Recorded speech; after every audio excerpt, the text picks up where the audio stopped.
Hi folks, Bill of the North here again, and I am about 3 miles into a 6-mile hike, and I'm hoping this will be the last hike on my 200 miles for the Wellco boot review. On paper, I've got 192 miles logged. However, I discovered that some of the routes I had been hiking were actually longer than I thought they were. So if I go 6 miles today, I'm reasonably sure I'll at least have gone 200, probably several miles beyond that. We'll see if I want to go the extra 2 miles when I'm done with this, just so that on paper I've got 200, right? But I'll get back with you when I resume. I'm taking my break now. Leave me alone. Well, a couple of thoughts here on these boots while I wait to resume my hike. I'm going to start with the negatives. These squeak, especially the right boot. With every step I hear it. So from a tactical point of view, that's not the best thing. On a hiking thing, it doesn't really bother me that much. I'm not paying that close attention, but I can imagine it would be annoying if you're sensitive to it. The other issue I have is the waterproofing on these. I'm not sure if they're waterproof or not. And the reason is I can step into a stream and the water can come up to about here and none gets in. Once the water gets higher, it leaks. So I'm going to say that these were probably intended to be waterproof, but that maybe there's a manufacturing defect or something. Now, these boots got thoroughly soaked once, or twice actually, 3 times, something like that. Obviously when you step into the water and it comes over the top, it's going to get in.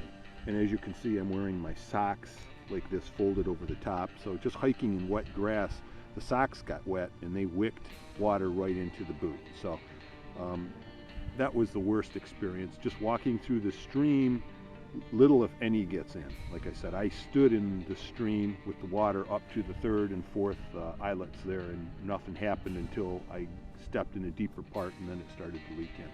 There we go. Well, this is the heel, and that's the part that usually gets the most wear on my boots anyhow, and as you can see, it's not too bad.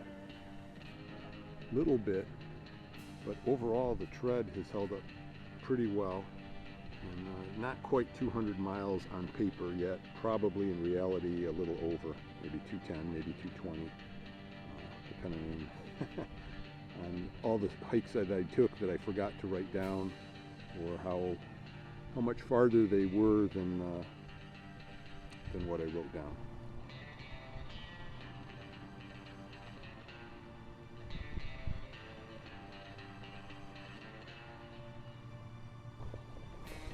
Here's some footage of me on the trail, just to prove that I'm actually doing it and that I haven't sat around for 200 miles faking it.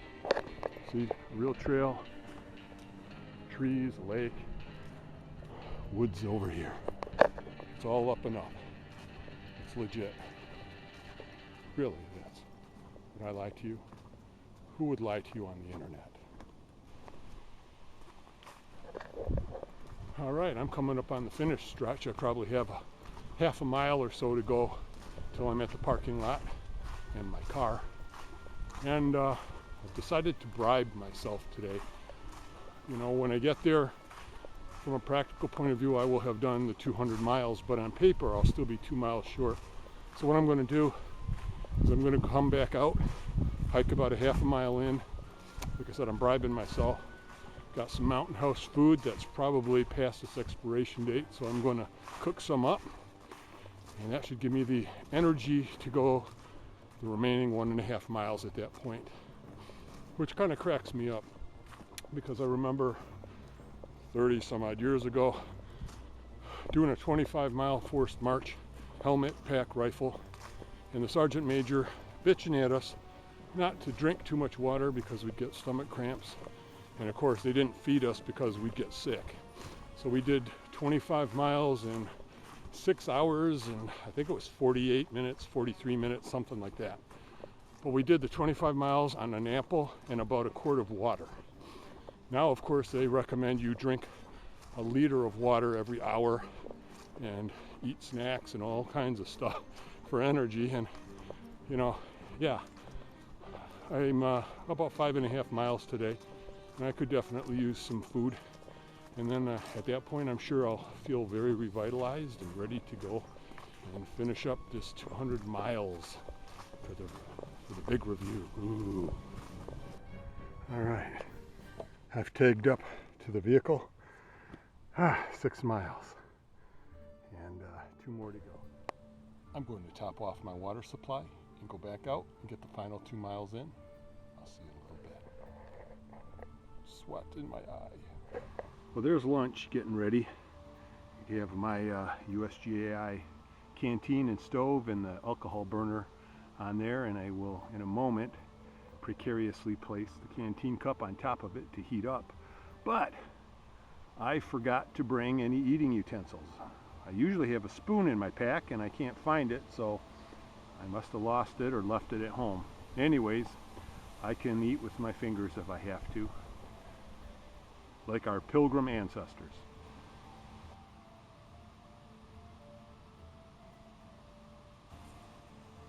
Okay, I can pour that right in the pouch and then heat up some more water for coffee.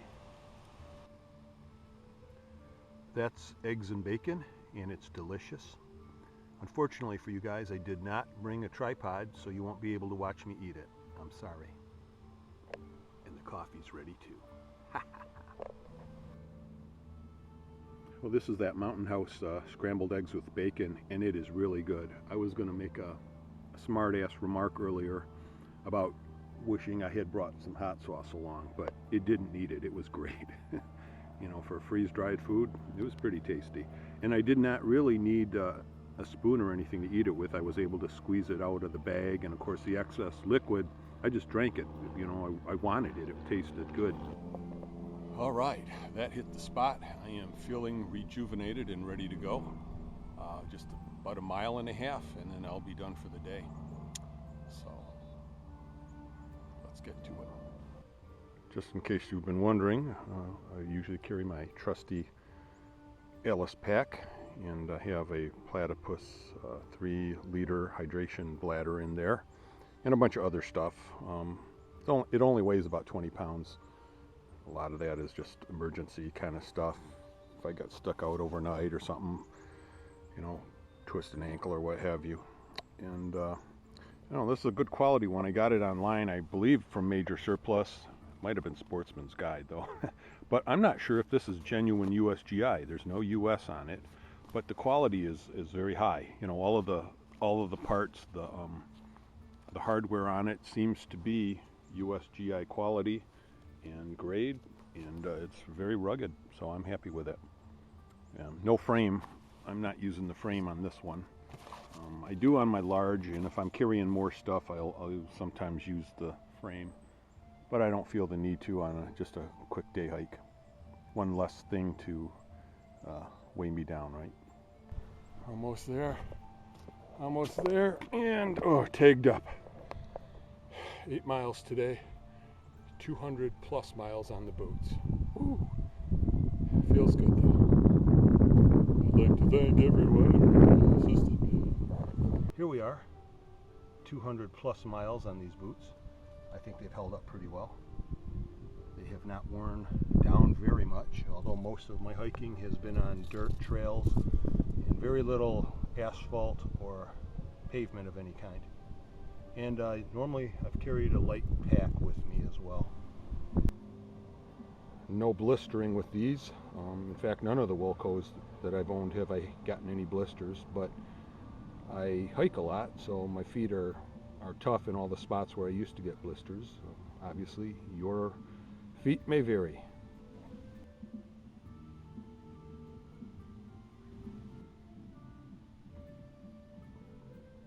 Hey folks, I just want to wrap this up real quick so I could start editing. I know you're waiting to see this, right? I started on these boots trying to do the 200 miles on January 19th, 2015. So that was about 1 year and 10 months ago. But to be fair, there was an 8 or 9 month period, or 7 or 8 month period, where I couldn't do any hiking at all for various reasons. Okay, here's some of the stats. Of the 200 miles, approximately 38 miles were mud, where the trails were muddy. 24.5 miles were snow and ice, and that includes snowshoeing, although I didn't do that much with these boots yet. And 137.5 miles of basically dry trail. For the most part, I wore a light pack, approximately 20 pounds. That included my water bladder and all of that stuff. And summer, winter, yeah. So 200 miles, and the boots are still going strong. Hopefully I'll get many more 200s on there. I don't think I'm going to update this review anytime soon, though, as far as 300 or 400 miles, but you never know. I'll try to keep track.